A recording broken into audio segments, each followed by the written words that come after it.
Welcome to It Doesn't Take a Genius. Happy New Year. It Doesn't Take a Genius listeners and viewers, both of you. This is a slightly later episode. We try to come out every Tuesday morning. This one's coming out Thursday as the new year begins for 2026. And the reason it's late is because Mike's out of town. And I had another round of the plague in our house, so we're back at it now. And I wanted to put out this episode a little late, but wanted to get you one every week, like we've been doing really since the start of the pandemic. So I want to talk about something to sort of get your year started right as you think about your workplace and the people you interact with. And it does have a point to be made about employee engagement. But it also has to do with the fact that we've all been there where we're in a workplace where people just seem to be a drag.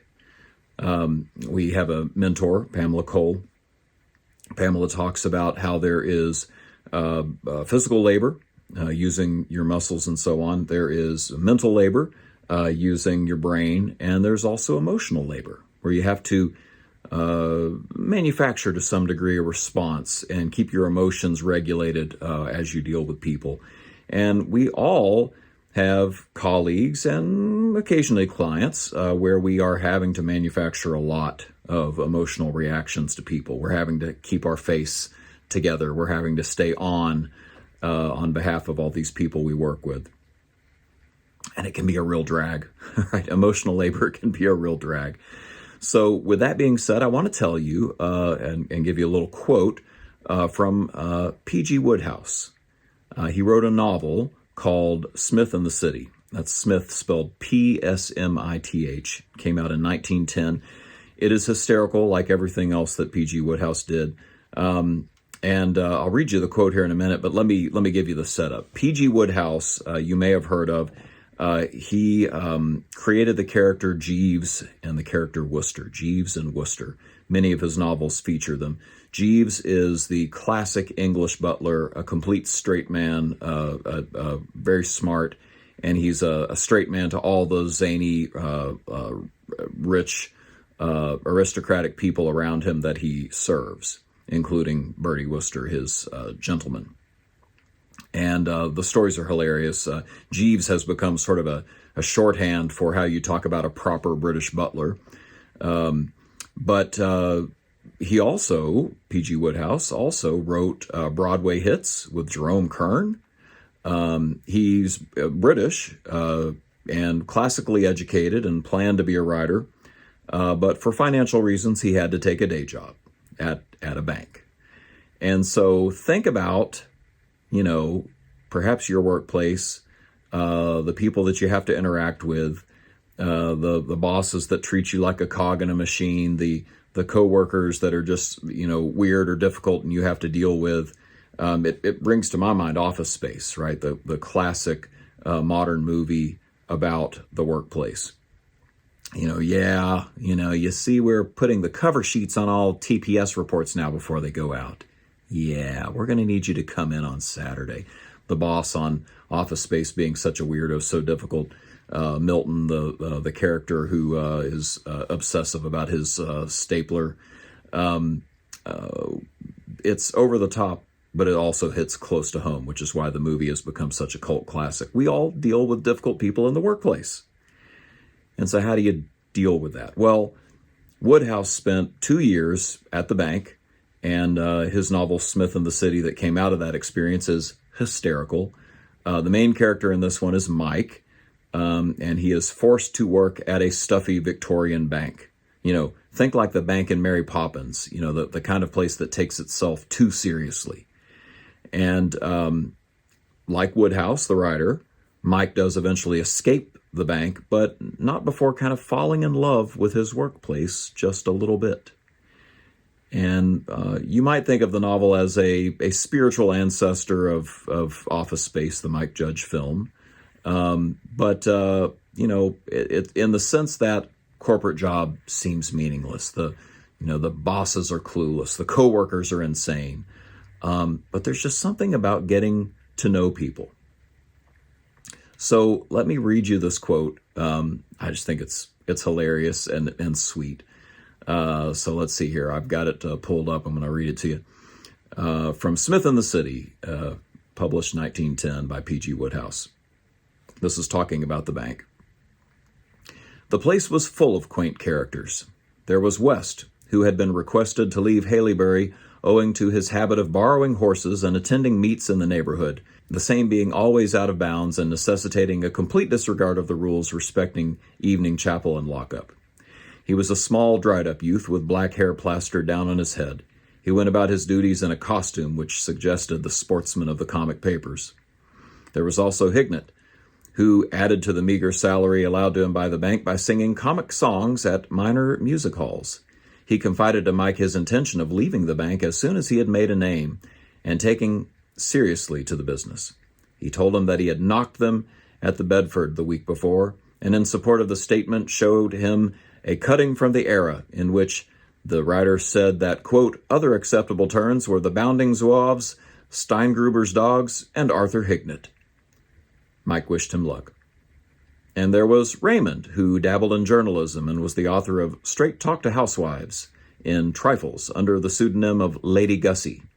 Rag, who believed that the earth was flat and addressed meetings on the subject in Hyde Park on Sundays. And many others, all interesting to talk to of a morning when work was slack and time had to be filled in. Mike found himself by degrees growing quite attached to the new Asiatic bank. So there's the quote, and I just, employee engagement takes many forms, and that includes an abiding love for your coworker, okay? The fellow who believes that the earth is flat. Some of my clients come to mind. I'm thinking about some folks that would just be considered bizarre to others. There was the Bigfoot hunter. He was leading the sales board last time I checked. There was the former football star who couldn't stop wearing athletic socks with his dress shoes. There was an older employee who ordered in Mandarin at the Chinese restaurant and in Spanish at the Mexican restaurant, and who turned out to be a Yale graduate with a history translating for a government branch he wouldn't reveal, although he did let leak that he had escaped the Shah's fall by pretending to be an Iranian protester. There was someone who toured with a Southern Gospel Quartet. There was a flat earther. I could go on and on and on. But this is what I'm getting at, and these are just some takeaways for you. I think all of these are important for us to consider, especially as we start a new year with new coworkers and maybe start over with some old coworkers. People are interesting, all right? All of them. All of them. Spend enough time with your colleagues and coworkers, and you'll be fascinated by the story. And I'm telling you, this is literally without exception. Some of them would make a good movie, some of them wouldn't, but all of them are interesting. People are interesting. People are also drivers of engagement. You work better as a team with people you find interesting. You're more willing to sacrifice to help them out, for instance, because you like them. And that's why Gallup's Q12 survey of employee engagement features the statement, I have a best friend at work. We know that engagement is better when you answer that statement to the positive and agree with it. Engagement improves when relationships thrive. And the final thing, people are interesting, people are drivers of engagement, people are meaningful.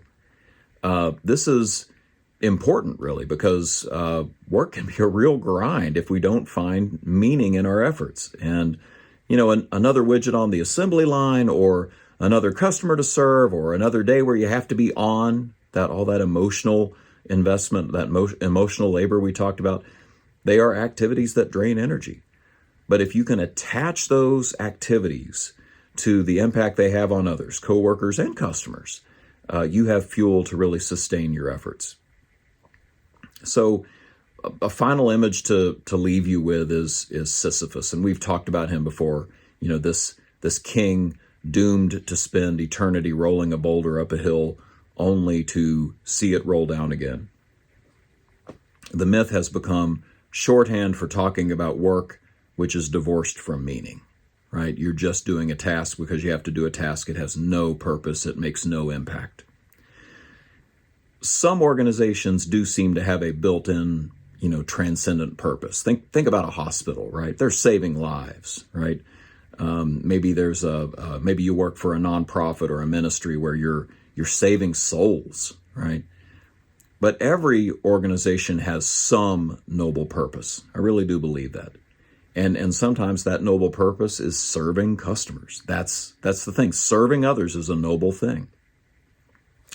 But in the middle of rolling the boulder uphill like Sisyphus, we can forget that.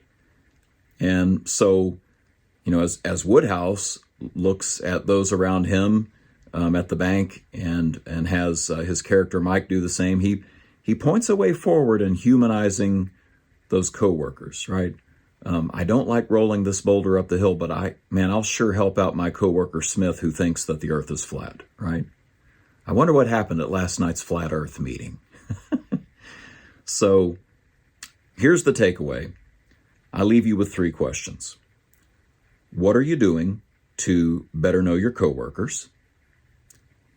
What are you doing to help coworkers better know you? And where are your opportunities for everybody to better know each other? So I think this will help you to have enough fuel in the tank and to enjoy your job and have more meaning in it. If you get to know your people better, get to know your coworkers better, your boss better. So what are you doing to better know your coworkers? What are you doing to help coworkers better know you? And where are your opportunities for everybody to better know each other? What is it? Is it over lunch? Is it during small talk at the water cooler? When is your opportunity to get to know somebody? Happy New Year from those of us at It Doesn't Take a Genius, and we are looking forward to 2026 and helping you grow as much as we're planning to grow ourselves. And that's a wrap. The musings of Mark and Mike. No rights reserved, etc. Feel free to share and discuss what you heard today. Even claim the ideas as your own. Who'd want to do that? See you next time on It Doesn't Take a Genius. That's good enough.